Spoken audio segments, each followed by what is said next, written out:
ulumi wal hikam. Asyhadu an la ilaha illallah wahdahu la syarikalah wa asyhadu anna Muhammadan abduhu wa rasuluh. Rabbi shrah li sadri wa yassir li amri wahlul 'uqdatam min lisani yafqahu qawli. Amma ba'du. Yang terhormat kepada Bapak dosen pengampu mata kuliah Filsafat Dakwah, yakni Bapak Dr. Andes Studi Rijal LKMA. Semoga beliau selalu diberikan kesehatan, dilimpahkan rezekinya, dan diberkahkan hidupnya. Pertama-tama yang paling utama adalah kita panjatkan puji dan syukur kita kehadirat Allah Subhanahu wa taala yang senantiasa selalu melimpahkan berbagai macam nikmatnya kepada kita, di antaranya nikmat iman, nikmat Islam, nikmat sehat wal afiat. Terutama dengan adanya nikmat iman dan Islam sampai saat ini kita dapat merasakan, kita dapat mengamalkan ajaran-ajaran yang dibawakan oleh baginda Nabi Muhammad SAW.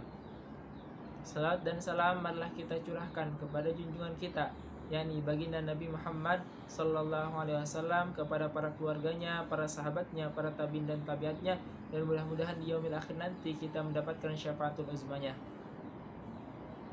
Oke, baik, saya perwakilan dari kelompok 8 Filsafat Dakwah dengan materi kami yaitu aliran-aliran pemikiran dan gerakan dakwah. Sini kami akan menjelaskan materi tersebut.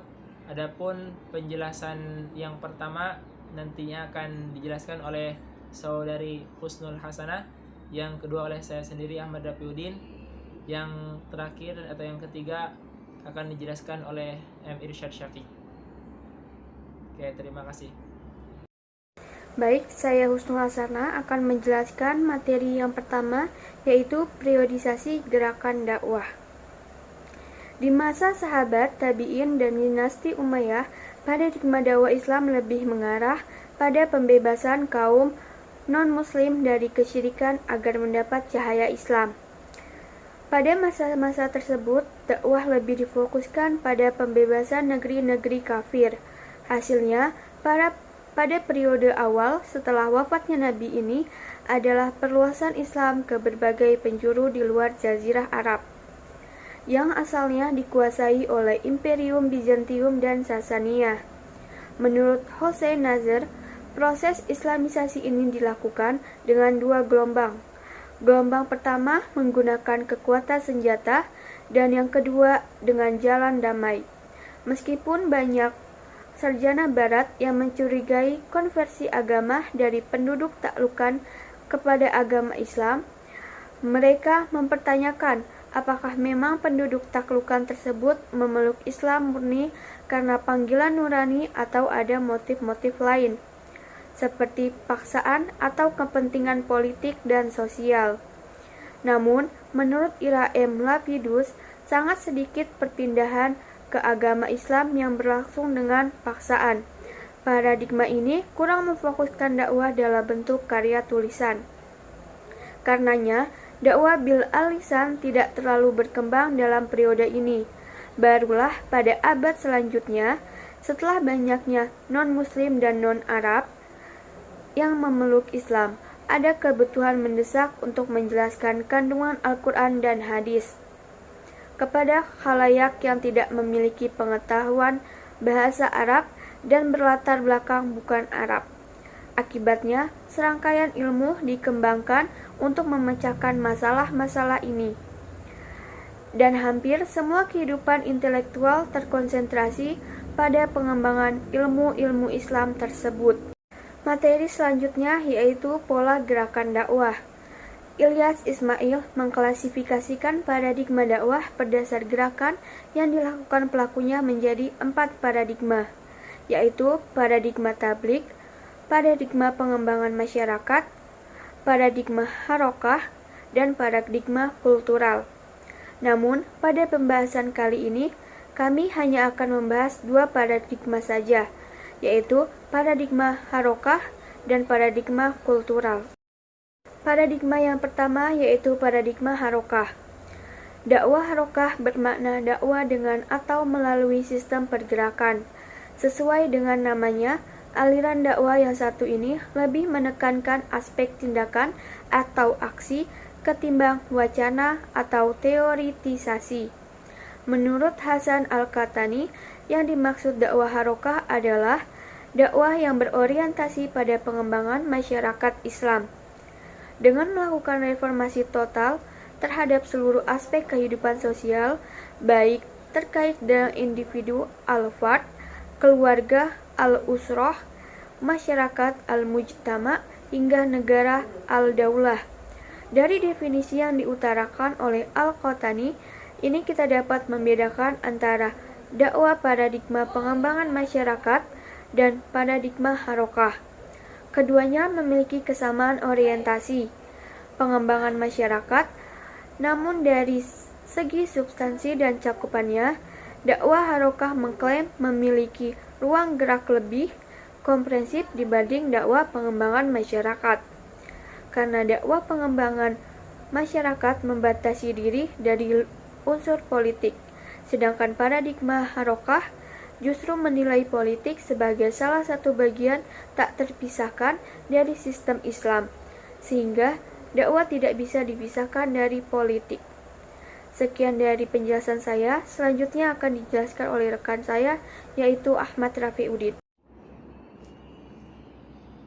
Oke, selanjutnya saya akan melanjutkan pemaparan materi yang kedua, yaitu paradigma kultural. Dakwah paradigma kultural merupakan turunan dari penafsiran Islam yang bercorak kultural dan dinamis dialogis. Menurut paradigma Islam kultural, Islam sebagai agama universal terbuka untuk ditafsirkan sesuai dengan konteks budaya lokal tanpa takut kehilangan orisinalitasnya.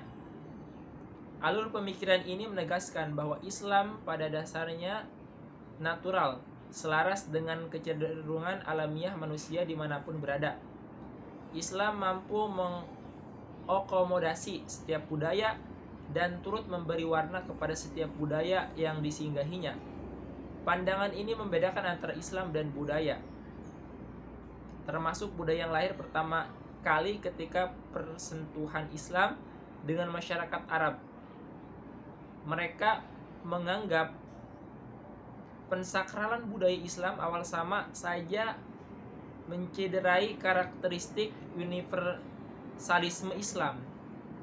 Ketika pensakralan itu dilanjutkan sebagai sebuah idealisme dakwah, maka yang terjadi adalah normativitas dan formalitas beragama.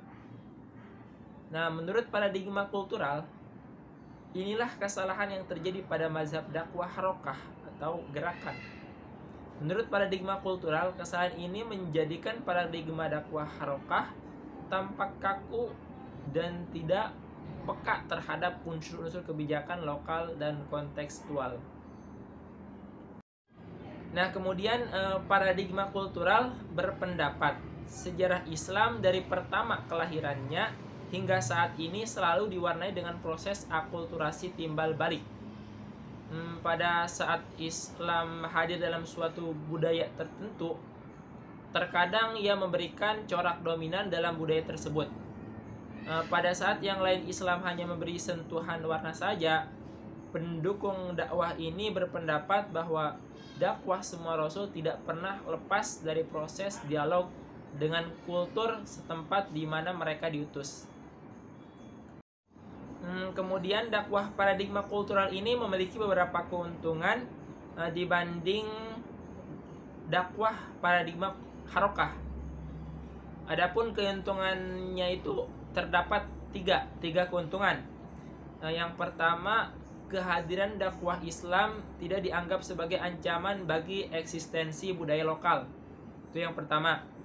Dan yang kedua, dengan menerima dakwah Islam tidak berarti suatu kaum terputus dari masa lampaunya.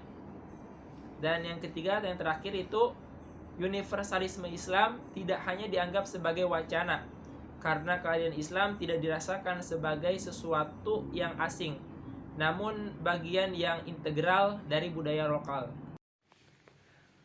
Baik, di sini saya akan melanjutkan materinya. Di sini ada epilog dari disparitas kesinergis mazhab dakwah.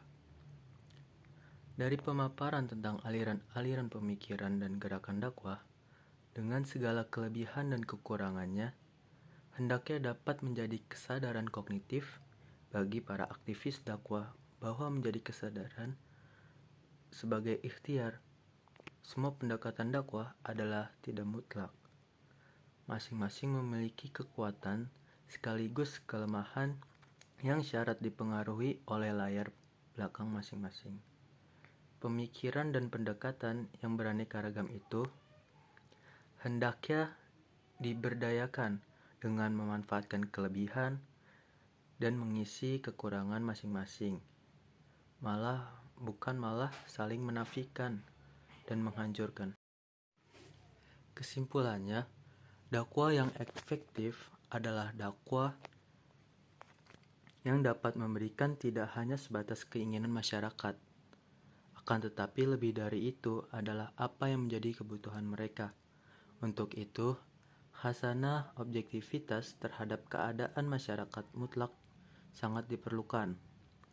Pada kegiatan berikutnya akan diwujudkan dalam bentuk kepercayaan dakwah dalam matriks dakwah yang masing-masing itu mempunyai titik konsentrasi. Sehingga pada nantinya dalam tahapan pergerakan dakwah, konsep itu dapat diaktualisasikan sebagaimana kondisi objektif yang ada di masyarakat. Mungkin cukup sekian pemaparan materi dari kelompok 8. Kurang lebihnya mohon maaf. Sisanya saya kembalikan kepada moderator. Terima kasih. Oke, baik. Mungkin itu pemaparan atau penjelasan dari kelompok kami, yaitu kelompok 8, mengenai pembahasan aliran-aliran pemikiran dan gerakan dakwah. Semoga dapat bermanfaat.